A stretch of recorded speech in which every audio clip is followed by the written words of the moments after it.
How will you carry out the following transformations? And mechanism is not required. So we actually have two reactions to do here.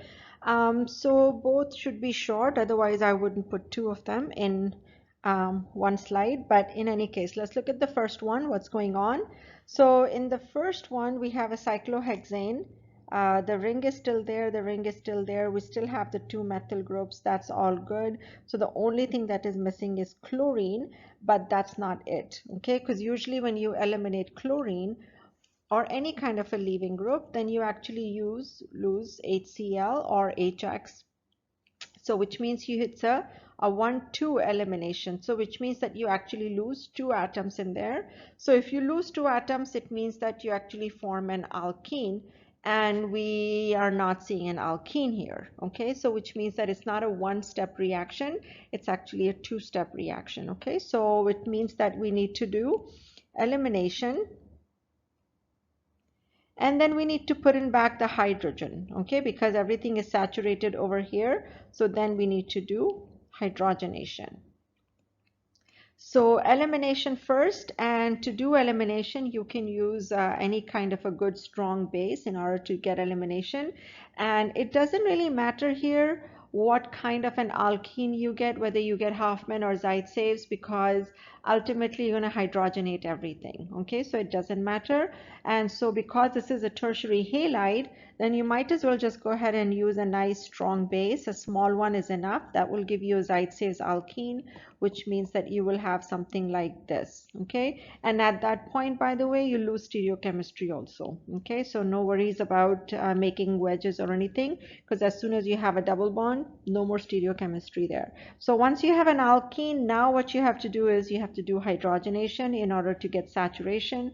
And so you add hydrogen using hydrogen on a heavy metal catalyst. Okay, and that's it. So that is the synthesis for the first one. Okay, so let me draw a line here and let's work on the second one now. So the second one, again, let's count the number of carbons. So 1, 2, 3, 4, 5, 6 carbons. 1, 2, 3, 4, 5, 6 carbons here also. So we have 6 carbons on both sides, which means that I'm not going to add any carbons or lose anything. So if I'm not going to add or lose, let me just look at the functional groups, okay, at that point. So let me go ahead and erase the numbers so we can look nicely at the structure itself. So looking at the structure, what we can see here is that the double bond is being moved. So the double bond is moved from being a Hofmann alkene to being a Zaitsev's alkene. So a terminal alkene to being an internal alkene. All right, so that's what's going on here. So it means that I need to add something and then remove something. Okay, that's what I need to do. So let me go ahead and erase this and erase that, because we've highlighted what we need to do, okay, over here. So in order to remove something, you need to have an elimination group. Okay, so which means that you need a sort of a halide, okay, somewhere, because that is going to be our leaving group, okay, somewhere. So you want your leaving group to be in the appropriate position. So I'm going to go backward, okay, with this one.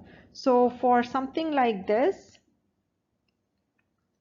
you will need to have your leaving group over here, okay, in order to form the Zaitsev's alkene, because now this is Zaitsev's.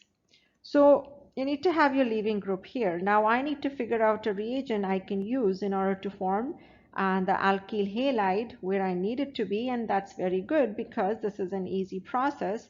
All I need to do here is I need to add HBr.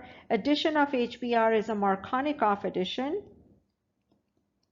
So Markovnikov addition, that will give me the bromine where I need it to be, and then I need to do elimination. Now here I'm going to get a tertiary alkene. So if I have a tertiary alkene, that makes it easier for me to get a Zaitsev's product, because that will be a carbocation mechanism. So all I need to have is a good elimination reaction. So I can use a strong base, a small base, and if I want to write heat, that's perfect also, because that also promotes elimination. Okay, and so you need a nice small strong base in order to do elimination. So just a two-step process over here, but still think it through, because you need to change functional groups. It's not going to be a one-step reaction.